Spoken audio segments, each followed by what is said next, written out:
today. This one was real enough to give its writer nightmares. Brace yourselves for Missile Command. Tell us how this group formed, and are you two just producing mixes, or will it expand to songs with different artists, like a compilation? It's been a tricky thing for us to figure out just on our own. But I guess to go all the way back and sort of deal with the synthesis of it, Chad and I met through a mutual friend, and actually it was at Sonar that we met one another. Wow. I had a friend who I didn't know knew him, and I got a call from him, and I was like, hey, he said, hey, Chad Hugo he's doing a DJ gig in Baltimore tonight. Kind of wants a local to sort of start the night out, just so he can get an idea what the crowd is like. Are you available to do it? And I was like, yeah, sure. Take another beer. Yeah, sure. So Dale's, yeah. You're good. Yeah, I'm cool. And so I had something else going on that night. I canceled it. Ran over there, and Chad called my cell phone. I was like, oh my god,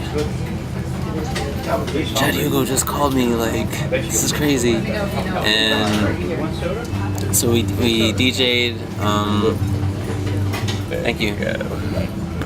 And he ended up letting me like do a lot of the spinning that night. And it was kind of a back and forth thing.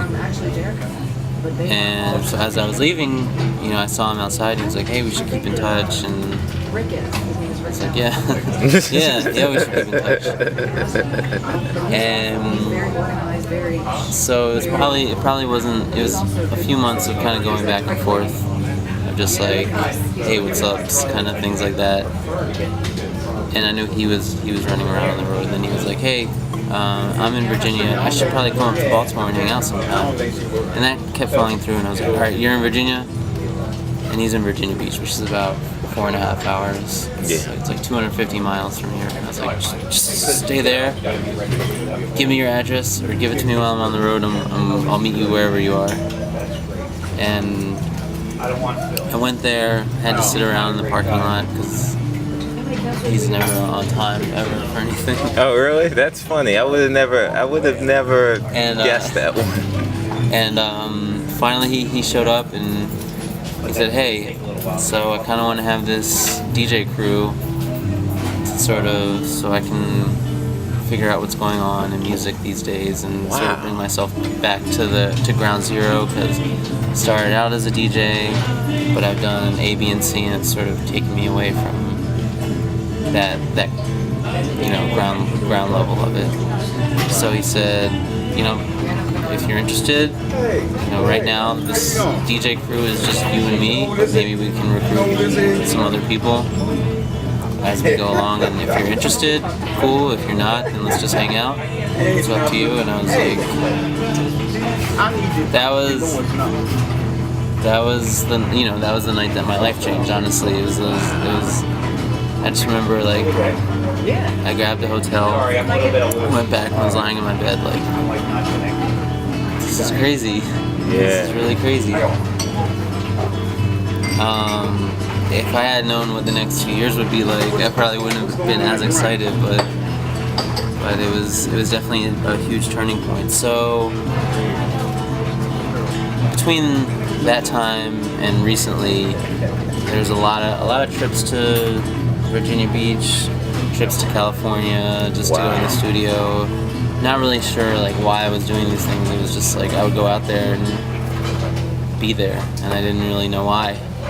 And I wasn't making any money off of it, but I would go to shows and hang out. But it was cool because I was starting to meet everyone, and they were getting used to me being around. And so I figured, hey, let's actually like start doing something with this. And we just came up with Missile Command because we needed a name. We couldn't think of anything else. It's an old video game. I just thought it would be like. So that's another thing that may change, but we just used it. We went with it and started booking small things here and there. And as that went along, I started to accumulate a little like demos and things like that Chad had that just hadn't been used for anything. So I thought it'd be cool just to put them together as a mixtape. Maybe they weren't all our favorite songs. Maybe they didn't all make sense together. But let's just put it as like a B-roll, just like a bunch of stuff that is going to be a teaser for what's to come. And so, are you familiar with the Fool's Gold label at all? I think isn't Kid Cudi signed to Fool's Gold and like DJ A-Track. So A-Track, whose label? Who owns that label? So it's a partnership, as far as I know, between three people. Dust the Rock, who does all their artwork, is their creative director. Nick Ketchstubbs, who was, prior to that, he was the editor of Fader magazine. Wow. And he left to go start this, as far as I know. I think that's why he left. And A-Track. Oh, so A-Track is the owner of Fool's, well, part owner. Exactly. Wow. And so it's primarily the three of them. As far as the musical stuff goes, it's A-Track and Nick. And so I contacted Nick. I just kind of basically did a cold call and I said, hey, we want to get some gigs in New York. Is there anything that you guys have going on you can help us out with? And he said, well, why don't you put together a mix that would kind of give people a feel for what you're doing, and then we can go from there. And so we did the mix, and then we actually completed it maybe 7 months before it actually came out. And then it was a whole bunch of navigating the whole Interscope, Star Trek, legal, whatever, like what you can do, what can be released, what you can't do. Until finally we were just like, let's just put it out. If people are mad about certain things, we'll deal with it. It's been a long time. We're sitting on it. Let's just put it out. And it aggravated some things, and it also put a lot of things into motion that I'm glad we did. The label has that much control. Like, the label really controls. I mean, from what you've seen, does the label control basically? That was a good catch. It controls like all aspects of that artist. Like, if you come out with a mixtape, well, the way that they put it to me was that they said, let us hear it, and then we can choose to either look the other way and let you put it out, because it was just a promotional thing. Either let you put it out and we'll look the other way, or we'll have to figure out what logistically is realistic. And the problems were, there were a few songs on there. Are you familiar with Kenna? He's signed to Star Trek. So Kenna's actually been hugely instrumental in a lot of this stuff happening. And we wouldn't be anywhere with this project if it weren't for him. And he's known Pharrell and Chad for the last 20 years. And I saw him and he was like, look, don't just do this in a stupid way. Like, we have resources. Let's utilize those resources. And he was the one that he put together a team for us and gave us a plan and a direction. We're still executing right now. Wow. But there were a few tracks that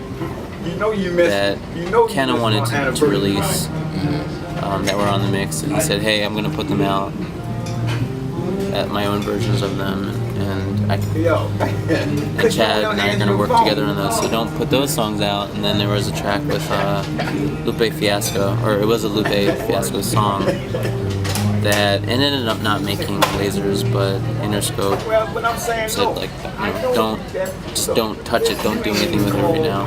And so there were a few songs like that it was just kind of like, don't mess with them yet because there are plans for them. And if you know how songs work in the music industry, people write songs and they give it out just like beats. You know, people give out their beats. Same with like Umbrella was given to Britney Spears before it was given to Rihanna. So it's like, sometimes people throw out things and see where it sticks. And I think that was the case with some of the material on there, which is what held it up. Wow. And then there are a few tracks that are with Paul Banks from Interpol. That is another project that Chad's been working on. And so we weren't sure if it was appropriate to put them out in any form before the actual release was put out. Yeah, there's a lot going on. Wow.